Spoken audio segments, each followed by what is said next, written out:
Smart Ahmednagar news. Kopargaon शहरात 2 राजकीय गटात तुंबळ हाणामारी व दगडफेक, परस्पर विरोधी फिर्यादी 63 जणांवर गुन्हा दाखल। कोपरगाव शहरातील मोहनी राजनगर भागात किरकोळ कारणावरून बुधवारी रात्री 2 गटांमध्ये तुंबळ हाणामारी झाली। या दरम्यान दोन्ही गटांनी एकमेकांवर दगडफेक केल्याने परिसरात तणावाचे वातावरण निर्माण झाले। अचानक झालेल्या प्रकारामुळे नागरिकांमध्ये भीतीचे वातावरण पसरले। घटनेची माहिती मिळताच कोपरगाव शहर पोलीस ठाण्याचे पथक तात्काळ घटनास्थळी दाखल झाले। सुरुवातीला पोलिसांची कुवक कमी असल्याने जमावाने पोलीस वाहनावर दगडफेक केली। नंतर काही क्षणात पोलिसांचा मोठा फौजफाटा घटनास्थळी दाखल झाल्याने परिस्थितीवर नियंत्रण मिळवता आले। पोलिसांनी मोठ्या प्रमाणावर बंदोबस्त तैनात करून परिसर शांत केला। या प्रकरणात परस्पर विरोधी फिर्यादी देण्यात आले असून संबंधित दोन्ही गटातील 63 जणांवर भारतीय न्याय संहितेच्या विविध कलमान्वये गुन्हे दाखल करण्यात आले असून दोन्ही बाजूचे 16 आरोपी ताब्यात घेण्यात आले आहे। तसेच घटनेचे गांभीर्य ओळखून शिर्डीचे पोलीस उपाधीक्षक अमोल भारती यांनी घटनास्थळी रात्री उशिरा भेट दिली असून परिसरात कडेकोट बंदोबस्त तैनात केला आहे। यावेळी कोपरगाव शहर पोलीस निरीक्षक रामकृष्ण कुंभार, सहाय्यक पोलीस निरीक्षक किशोर पवार, पोलीस उपनिरीक्षक संदीप सोने आणि PSI दीपक रोठे वेळीच घटनास्थळी पोहोचले व परिस्थिती नियंत्रणात आणली।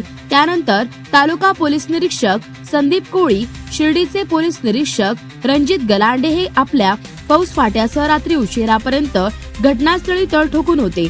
दोन्ही गटात विविध राजकीय पक्षाचे पदाधिकारी आणि कार्यकर्ते असल्याने मोठा जमाव रात्री उशिरा पोलीस ठाण्यावर जमा झाला होता। झालेल्या दगडफेकीत अनेक जण जखमी झाले आहे। तसेच पोलीस कॉन्स्टेबल भांगरे आणि सुंबे जखमी झाले असून त्यांच्यावर उपचार सुरू आहे। दरम्यान नवरात्र उत्सवाच्या काळात तसेच पुढील काळात कोपरगाव शहर शांत राहावे यासाठी पोलिसांनी आपला दरारा निर्माण करण्याची गरज आहे।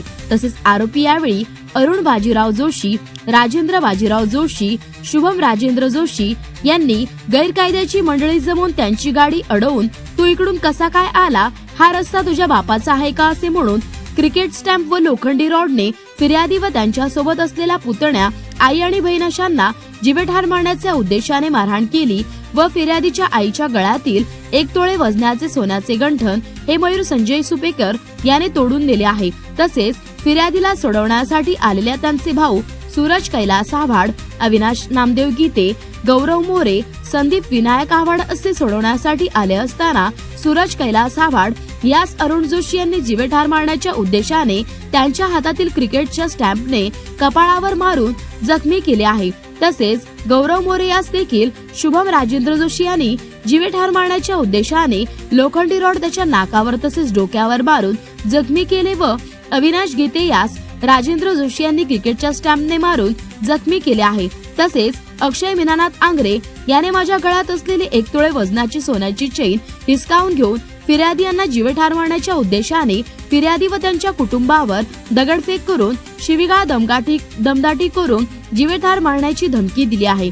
तसेच यावेळी कोपरगाव यांच्यावर गुन्हा रजिस्टर नंबर 474/25 भारतीय न्याय संहितेचे कलम 109(1) सह विविध कलमान्वये गुन्हा दाखल करण्यात आला आहे। या प्रकरणी पुढील तपास वरिष्ठ पोलीस अधिकाऱ्यांच्या मार्गदर्शनाखाली पोलीस उपनिरीक्षक दीपक रोठे हे करीत आहे। तसेच यावेळी या घटनेचा पुढील तपास वरिष्ठ पोलीस अधिकाऱ्यांच्या मार्गदर्शनाखाली पोलीस उपनिरीक्षक संदीप सोने हे करीत आहे। दरम्यान सध्या मोहनी राजनगर भागात तणावपूर्ण शांतता असून अप्पर पोलीस अधीक्षक सोमनाथ वाघचौरे यांनी देखील गुरुवारी दुपारी घटनास्थळी भेट दिली। तसेच सुरक्षेच्या दृष्टीने काळजी घेत SRPF ची तुकडी तैनात करण्यात आली आहे। प्रतिनिधी मोहसिन शेख। काल रात्री कोपरगाव शहरातील मोहिनी राजनगर येथे 11:15 ते 11:12 ह्याच्या दरम्यान 2 गटांमध्ये दोन्ही गटाचे लोक गरबा खेळत होते आणि त्या अनुषंगाने तिथून जाणारी एक गाडी होती। त्या गाडीवरून धक्का लागला, या गोष्टीवरून वाद झाला आणि त्या दोन्ही गटांमध्ये मारामारी वगैरे झालेली आहे। त्या अनुषंगाने 2 गुन्हे दाखल झालेले आहेत। त्या ह्याच्यामध्ये दोन्ही गटांनी एकमेकांवर दगडफेक पण केलेली आहे। तर त्या दोन्ही फिर्यादी झालेल्या आहेत। त्यात क्रॉस गुन्हा दाखल झालेला आहे। खुनाच्या प्रयत्नाचा गुन्हा दाखल झालेला आहे. दगडफेक, रायटिंग असे बरेचसे सेक्शन त्यात लागलेले आहेत. दोन्ही गुन्ह्यांमध्ये एका गुन्ह्यामध्ये 7 आरोपी, एका गुन्ह्यामध्ये 9 आरोपी असे अरेस्ट 16 आरोपी एकूण अटक करण्यात आलेले आहेत. उर्वरित आरोपींचा शोध सुरू आहे आणि त्यांना पोलीस कस्टडी रिमांडसाठी आता पाठवण्यात येणार आहे दुपारी. एकूण किती आरोपी आहेत? एकूण एका गुन्ह्यामध्ये म्हणजे 22 आरोपी आणि इतर आहेत, 22 नावं आहेत आणि दुसऱ्या एका गुन्ह्यामध्ये 21 आरोपी आणि त्यांच्यासोबत 15 ते 20 लोक असे आहेत. म्हणजे दोन्ही गुन्ह्यांमध्ये 21-22 लोकांची नावं आहेत आणि इतर 10 ते 15 लोक आहेत की ज्यांची नावं दिलेली नाहीत, पण ते तिथं उपस्थित होते. अशा पद्धतीची घटना आहे. याच्यामध्ये 2 अधिकाऱ्यांकडे या गुन्ह्यांचे तपास चालू आहे. आता अधिकचा तपास झाल्यानंतर मी याबद्दलची अधिकची माहिती देऊ शकतो. पोलीस कर्मचारी जखमी झालेले आहेत? हा, याच्यामध्ये एक पोलीस कर्मचारी, 2 कर्मचारी जखमी आहेत. एक आहेत ते ऍडमिट आहेत आणि एक आहेत ते बाहेरच आहेत, म्हणजे त्यांचं किरकोळ जखम आहे. परंतु एक आहेत त्यांना थोडा जास्त मार लागलेला असल्यामुळे ते हॉस्पिटलमध्ये ऍडमिट आहेत. तर कायदा व सुव्यवस्थेची परिस्थिती आपण पाहता, म्हणजे कायदा व सुव्यवस्थेचा प्रश्न काळ निर्माण झालेला आहे. नियमांच्या अनेक ठिकाणी पायमल्ली होत असते तिकडे पाहायला मिळते. तर या अनुषंगाने आता समजा कालच्या घटनेमध्ये रस्त्यावरती खेळत होते, तर या अनुषंगाने आज वरिष्ठ अधिकारी पण आमचे आलेले आहेत, अपर पोलीस अधीक्षक सर आलेले आहेत. या अनुषंगाने रस्त्यावर ह्या गोष्टी म्हणजे जे उत्सव वगैरे साजरे केले जातात त्या अनुषंगाने उशिरापर्यंत त्याच्यावरून वाद होतात, या गोष्टीवर नक्कीच नियंत्रण आणलं जाईल यापुढे.